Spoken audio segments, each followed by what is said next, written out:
welcome back to EDH Deck Building. I am your host, Demo, continuing on with these spoilers and these legendary creatures that are coming out, and some of them are really, really impactful and really interesting. I got some really unique, interesting ones in this video today, and we're going to start out with a couple of Abzan commanders, which I think is really, really important, because if you watched my color combinations video, which I will put the link if you guys want to check it out, a lot of people would be surprised to know that Abzan actually was third from the bottom, only ahead of mono white and colorless doesn't even really count.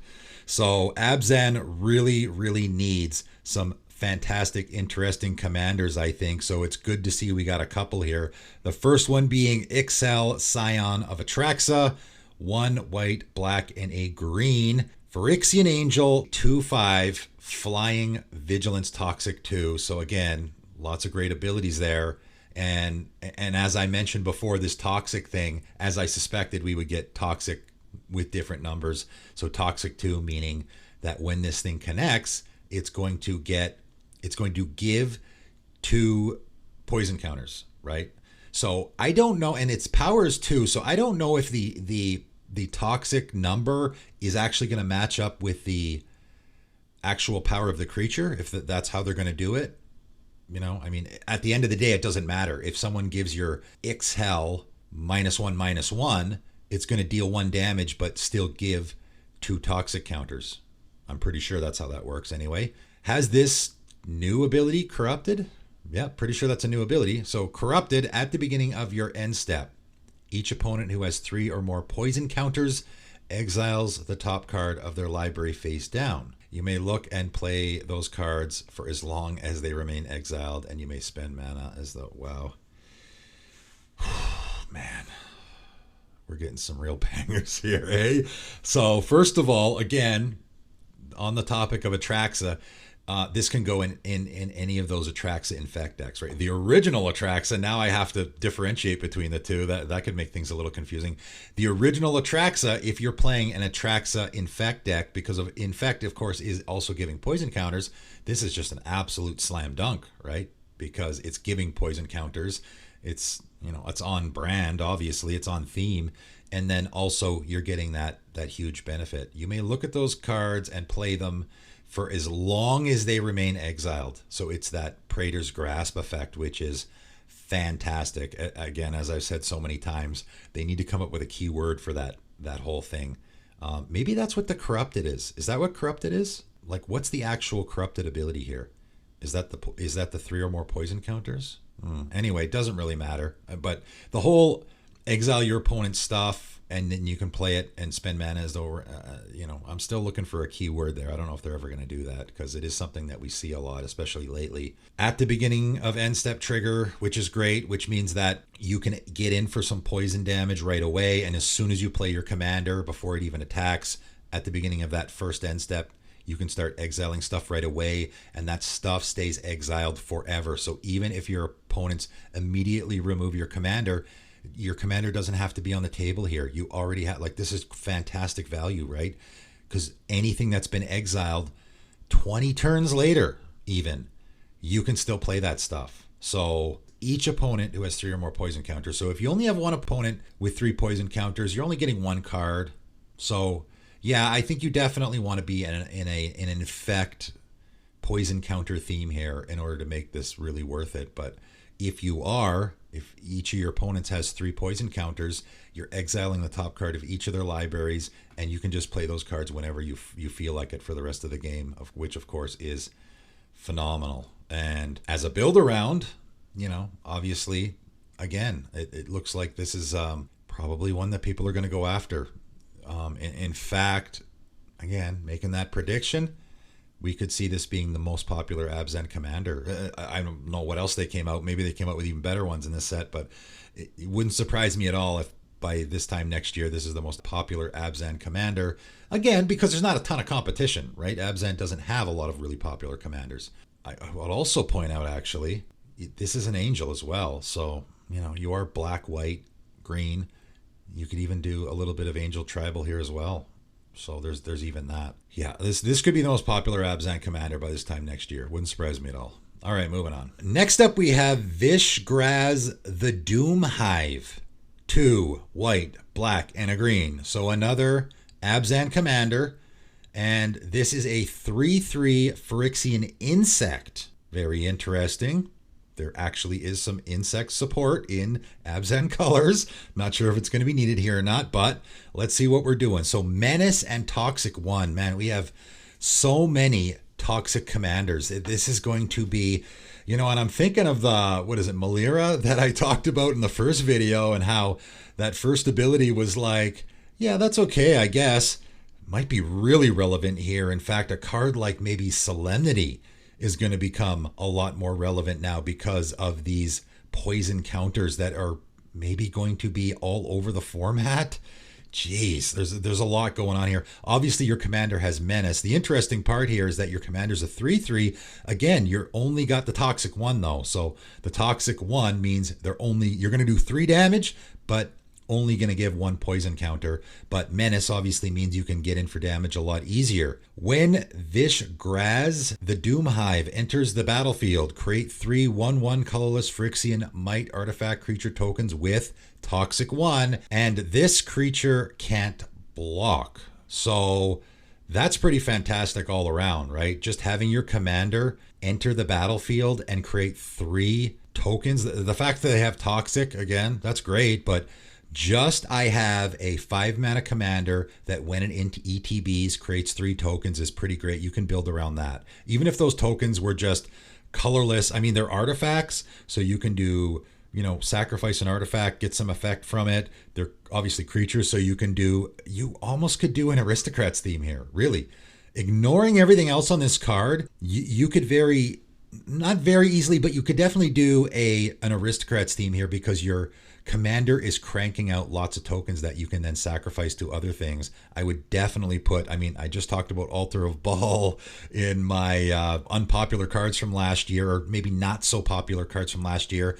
Phenomenal fit here. Regardless of what you're doing in the deck, if you have an Altar of Baal, your commander enters the battlefield, there's 3 creatures that you can now exile to get your commander or any other creature out of the graveyard. And like I said in that video, if your commander is making tokens, Altar of Baal is such a fantastic fit because my commander dies, now I get it out of the graveyard with my Altar of Baal, and then it ETBs and makes me 3 more tokens, which I can then use, same thing, right? So any of those effects, and there's a more effect. I'm not just saying Altar of Baal alone. There's lots of effects out there that can do the, sacrifice a creature, Hell's Caretaker, another personal favorite of mine, that can do something similar like that, and you're replenishing those tokens all the time. So just the fact that your commander ETBs and creates all those tokens is a fantastic build-aroundable ability. And then we got something else here. Vish, Graz gets +1/+1 for each poison counter your opponents have. Oh boy. So that's an interesting ability because, of course,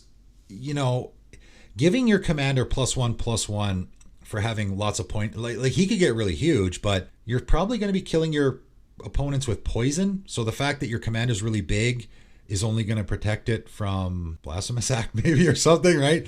That's that's a little weird. Having a big commander is great. You can use it as a blocker. I mean, I guess it opens up the possibility of killing your opponents with commander damage and with poison. So maybe you can spread the love, give poison to one guy and then kill the other guy with commander damage. So I guess that is a possibility. But again, that's just another direction you can go with this commander. You can do the Aristocrats theme, the Recursion theme. I'm doing a token theme here. We're in Abzan colors, so there's a ton of support there for the token theme, especially in white and green. Obviously, you can use all those Parallel Lives, Anointed Procession effects. And then on top of that, you have, you're also making artifact creatures. That's not insignificant.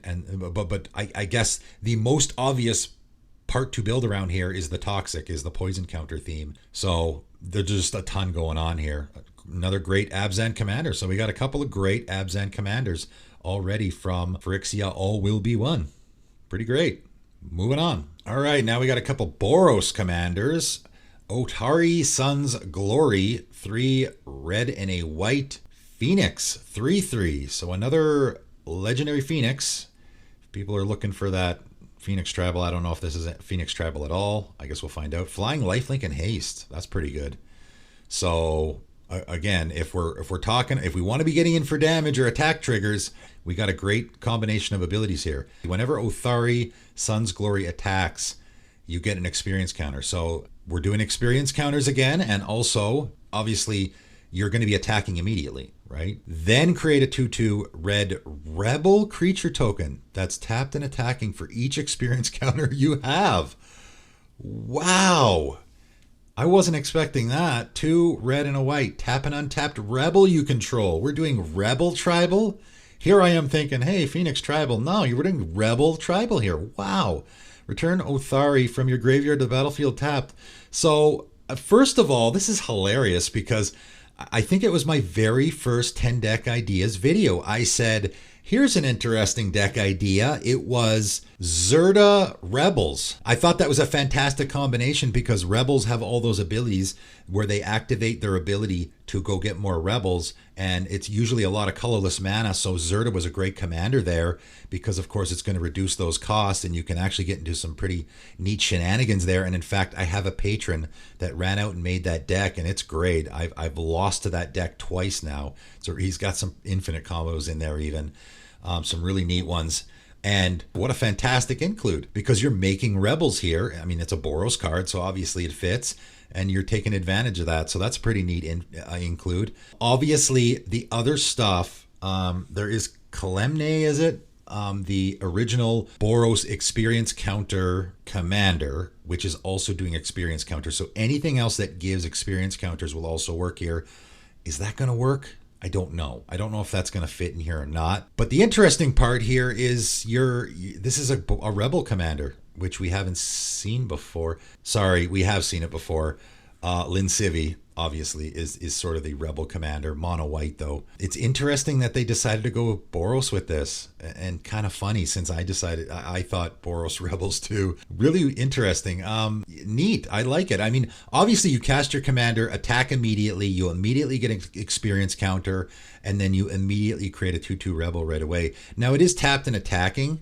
So there's a chance you could lose it immediately. So that's obviously a bit of a downside. I would say that's more, whenever you make tokens that are tapped and attacking, I would say that's probably more of a downside than an upside. But whatever, it still is pretty good. You probably want that rebel to survive so that you can use it for other things like the last ability. You don't have to put any rebels in this deck at all, right? Because obviously you're making the rebels that then you can use to tap and return your commander to play. Interesting. I like this one. This is a really interesting commander. I don't think it's overpowered at all. It's doing something very unique.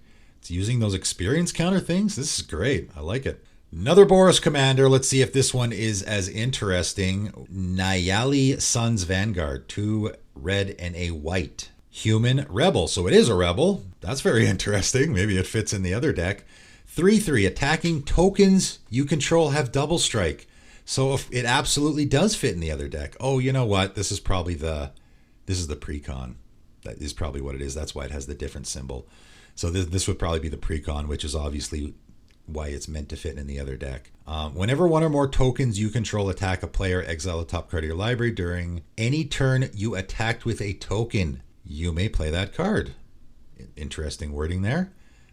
Better than just straight up impulse draw, obviously, because again, 5 turns later, you attack with a token and you can play that card, right? During any turn you attacked with a token, you may play that card. I wonder if that ability will apply if your commander is not on the battlefield. I believe it will, because that ability, I think, is attached to the card that is exiled, right? So getting away from the obvious fit in the last commander's deck, this is a pretty neat commander. You're doing Boros. I just talked about, again, from the color combinations video, how Boros has moved up the list a lot because we're getting so many interesting Boros commanders over the last few years, and they're not slowing down. Here, we just got 2 more really, really interesting ones, right? Boros has really been killing it, and they still are. This is a great one. Just token tribal, right? I guess you would have to have creature tokens. Doing treasure tokens here doesn't really do anything because you can't attack with them. Although that's an interesting deck idea. Making treasure tokens and then turning them into creatures and attacking with them. Sounds like a lot of work. But anyway, any tribal theme would actually kind of work here. Like you could do, again, I guess you could do the rebel thing. You could do human tribal here though very easily. Your commander's a human. There's lots of human support in white. I don't know if red has any, and lots of stuff that makes human tokens, right? Any tribe that is making tokens would be great here. Goblins obviously would be the easy one. Soldiers would also be a really, really easy one.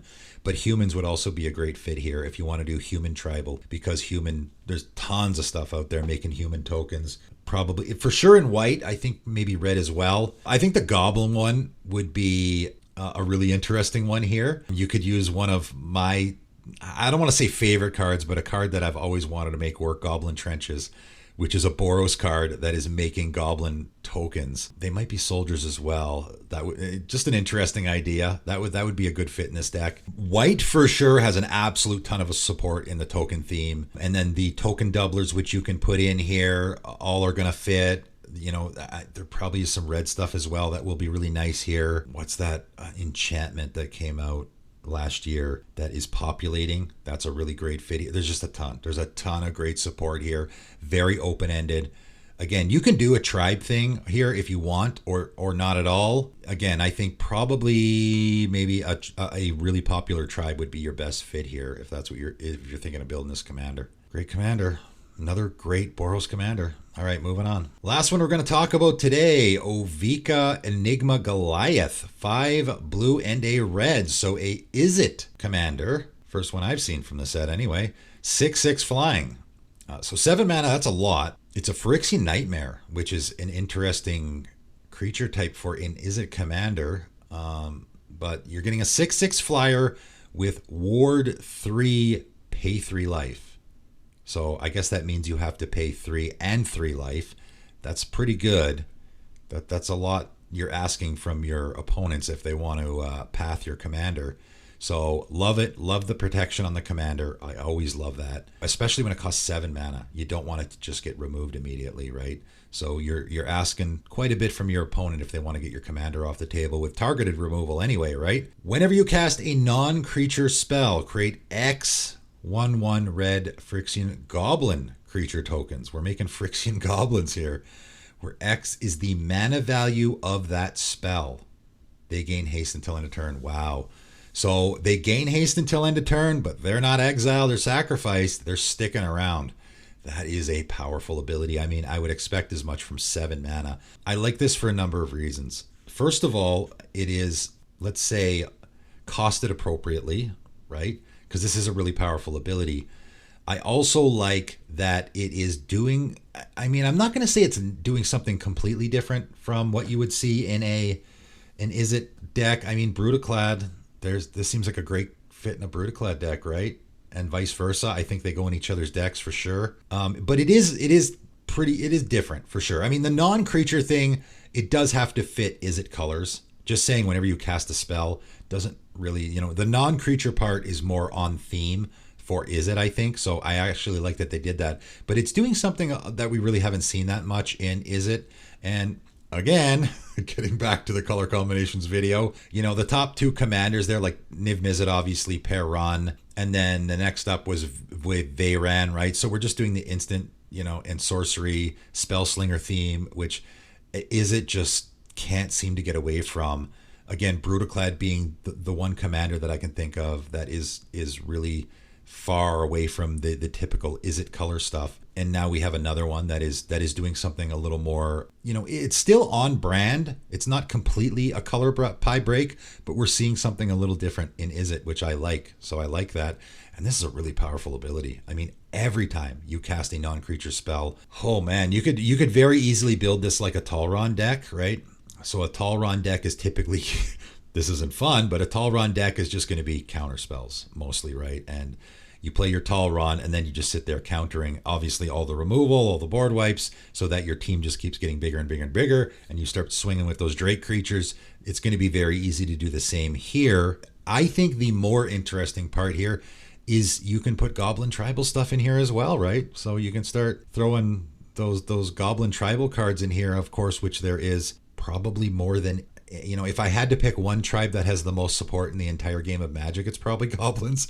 So obviously there's a lot to choose from there. So you might actually be And you don't want to put too many creatures in this deck. That's the thing, eh? You want those non-creature spells. So you're probably looking for non-creature spells that are going to be goblin tribal support. You don't want to throw a bunch of goblins in this deck, because then you're not going to be casting non-creature spells. So it isn't just cut and dry here. There is a little bit of thought process you got to put into when you're building this deck. Interesting one for sure. This is one that I just can't. I couldn't possibly guess how popular this is going to be. I would say it's going to be middle of the road. That would be my guess. Might be really popular though, right? Brutaclad is one that is really popular. It's like top 4 or 5 in Izzet colors, and I probably wouldn't have guessed that when it first came out. But a lot of people really like that commander. This might be in the same boat, maybe. Hard to say. Anyway, that's it for today. 5 more new, really interesting commanders. Man, we had some real interesting, powerful commanders in this video. Let me know what you guys think in the comments below. That is it for today, and thanks for tuning in.